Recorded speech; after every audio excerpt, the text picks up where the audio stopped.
Welcome everybody. Today I'm reading chapter 14, part 2 of 4, The Rockbone Bear.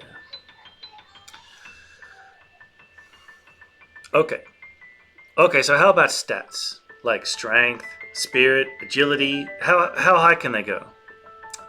When Cora only looked at him blankly, he continued. You know what stats are, right? Lucas brought up Cora's character sheet. Cora, strength 6, agility 6, spirit 5, mana 5 of 5, blessing of the water, question.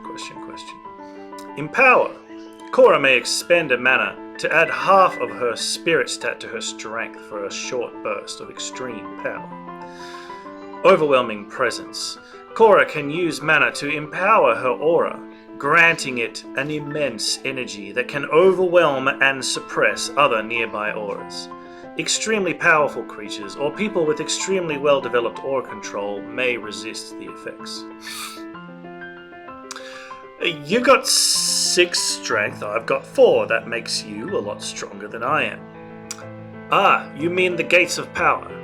Yes, I have opened the 6th gate for strength and agility and 5th for spirit, Cora replied. You must have great powers of insight to see that. It is very unusual for a woman to have opened such high gates, so I am often underestimated. Lucas laughed. That could be a fun surprise if someone was to pick a fight. Cora grinned broadly in response. Gates, okay. So having 4 strength means you've opened the 4th gate of strength. Lucas decided that he would rather think of them using the native terminology. I came here with the 3rd gate open. Opening the 4th gate wasn't hard, but despite doing a lot of exercise, I still can't get either strength or agility to 5. You having 6 seems very high. Is 6 a lot of strength for a normal person? Every child is born with the 1st gates open. They will open the 2nd or 3rd by maturing naturally. For strength and agility, open the 2nd gate is usual for a woman and the 3rd for men. There are plenty of exceptions to that, of course. A man with naturally powerful physique might open the 4th without training, and perhaps a strong woman can reach the 3rd. Having the 4th gate in both strength and agility open is necessary for any warrior and can be achieved with good training. Opening the 5th gate requires a combination of dedication, talent, and expert training. A warrior with the 5th gate open is a very valuable and respected addition to any band of warriors. Opening the 6th gate is normally impossible. I achieved it only with the aid of a master. Even then, it was only possible because of the power granted to me by the sisters in the water. The great houses in this land have secret ways to elevate gifted warriors to this level, and those secrets are part of the reason they became great houses. Combat Spider was skittering around them both in wide circles as they walked, but paused a few meters ahead at the top of a rise. When Cora and Lucas reached the top, a wide plateau opened up with a dense scattering of crumbled ruins. Lucas hesitated, remembering the strange robot that had taken a sample of his skin. Cora stepped ahead without hesitation, however, so he followed. These ruins seem to be everywhere. Do you know much about them? Lucas asked. These were built by the ancients. In this part of the world, you can barely take a step without tripping over them. But most of it is underground. I bet you could not dig a hole in this forest without hitting something. A lot of people live in this part of the world because so many relics are still working. Like at Rotterdam in the north, it was built around the site of many working relics. Many people live there, so I can barely hear myself think when I went to visit. Sounds like a place I'd like to visit, Lucas said, winding his way between crumbled pillars. These ruins must be really old. Why do some of them still work and not others? The ancients created some to self-repair, and some have soulless workers who repair and maintain them. Soulless? Lucas asked. Yes, strange creatures with no aura, made of metal and stone, and whatever else they can get their hands on. The ancients made them to be servants. The druids say the ancients all disappeared, swallowed by their own avarice, but their creations live on in some of the ruins. Yeah, I think I met one, though I couldn't see if it had an aura or not back then. They maneuvered through the ruin without much incident, and the forest soon engulfed them again. So, are there people out there with with the seventh gate open? I have met one person past the seventh gate, a hero from the war. If I had not seen it for myself, I might not have believed it. It is said the Emperor to the south has the ninth gate of strength, but common people like to exaggerate about famous warriors. There are many stories, of course, great figures of legend with the 10th or 11th gates open, but that is probably only something for the sagas. Okay, so does someone with the 6th gate open have double the strength of someone with the 3rd gate open? Much more. Passing the 4th gate will give you almost double the physical power as someone at the 3rd. Cora showed no signs of impatience at Lucas's constant questioning. Since she was happy to keep answering, Lucas was going to keep asking, but a flashing red signal appeared on his map. Zooming out to a bird's eye view revealed one of his scouts giving off the signal for prey. There's something ahead, Lucas said, pointing towards where his scout was still flashing on the map. They picked up the pace with combat spider screening their approach, stopping when a deep, grunting noise echoed through the forest ahead. Lucas had intended to find a safe angle to spy from stealth, but was struck by an idea. As it was, he was using the eyes of the scout on his shoulder to relay the environment through his map ability. This created a 3D model of reality that had been perfectly aligned with the environment, resulting in him being able to see the world by orienting himself to a first-person perspective within his map. There was no reason why he couldn't see the area near his other scout the same way, despite them not being near him. Lucas zoomed out to the bird's eye view of his map. Rather than zooming back into the environment around him, he zoomed in on his scout that was watching their prey. Feeling a little impressed with himself, Lucas took in the scene. An improbably large bear was standing on its back feet, leaning against a tree trunk using its formidable bulk to shake it. Leaves and acorns fell all over, but the bear had its attention fixated on something up in the branches. Lucas figured some prey had escaped up there and the bear was trying to shake it out. However, his scout was not looking up, so he couldn't see for himself. Lucas ended the scry by returning perspective to the scout on his shoulder, then turned to Cora and explained what he saw.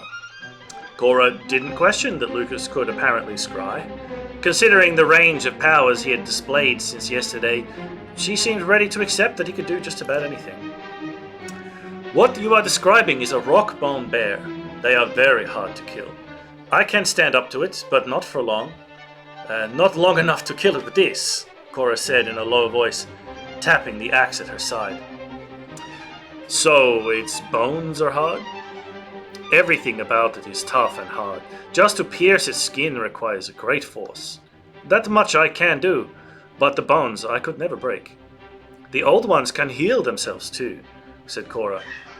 Does killing something big and powerful mean you can make bigger and more powerful spiders? Lucas nodded. Okay, if it's not too strong, we'll probably need to run, but let us try. Lucas considered his options.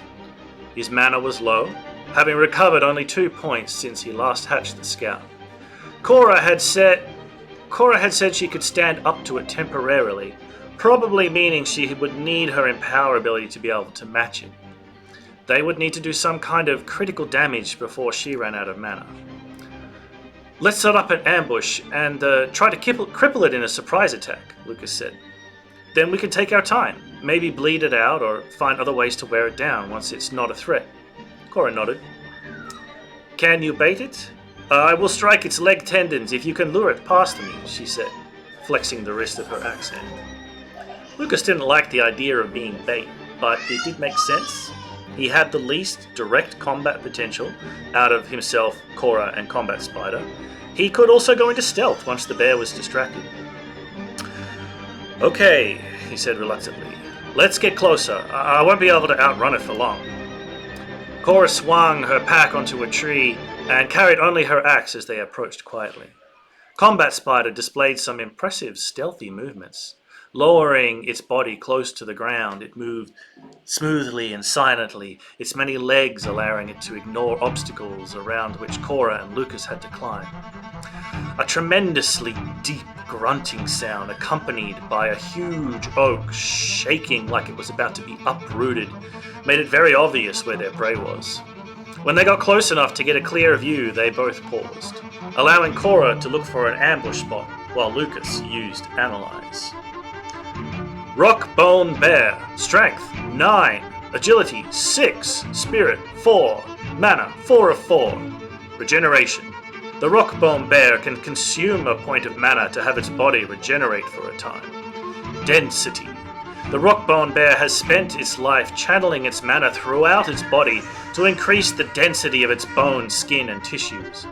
The older the bear, the heavier and harder it becomes. Very old Rockbone Bears can weigh up to 5 times as much as another bear the same size. The bear was enormous. Standing up on its hind legs like that, it was over 4 meters tall and exceedingly thick. The old oak it was trying to rip out was also big, but the ground around it was being displaced as the root systems were being ripped out. I'm pretty sure we can't kill that. Probably can't even hurt it, Lucas thought to himself. Anything with 9 strength would flatten me in a second. Looking over to Cora, he figured she might be thinking the same thing by the look on her face, but she signaled him to continue. While Cora settled into a nook behind a large tree root, Lucas started thinking over everything that might be useful. He had 2 porcupine quills and his perfectly balanced dagger for weapons, but he didn't think he was likely to do any damage with them. Cora would probably be the only one able to damage it, and perhaps Combat Spider could get a chance to poison it. He had a lot of defense and recovery options. 2 healing potions from his last quest reward, his regeneration bracelet, his enchanted armor, and Cora's healing nexus. The healing nexus was back in Cora's pack, but a nexus was pretty useless in a fight anyway since it left your body defenseless. Lucas wondered if he should give the regeneration bracelet to Cora, but figured if he was going to be acting as bait, he might end up needing it more. The bear was making such a cacophony that Lucas decided he could risk talking to Cora without being heard. This thing has powerful regeneration capabilities. If you were to cut a muscle or a tendon completely or chop off a limb, would it be able to heal itself? No, it would be permanently crippled. Magical healing can only accelerate how the body would normally heal. If its leg tendon is severed, it will stay severed. Okay, so we can probably cripple it one way or another, right? Take this healing potion, Lucas said, pulling a red vial out of his inventory. She looked at it for a moment, but shook her head.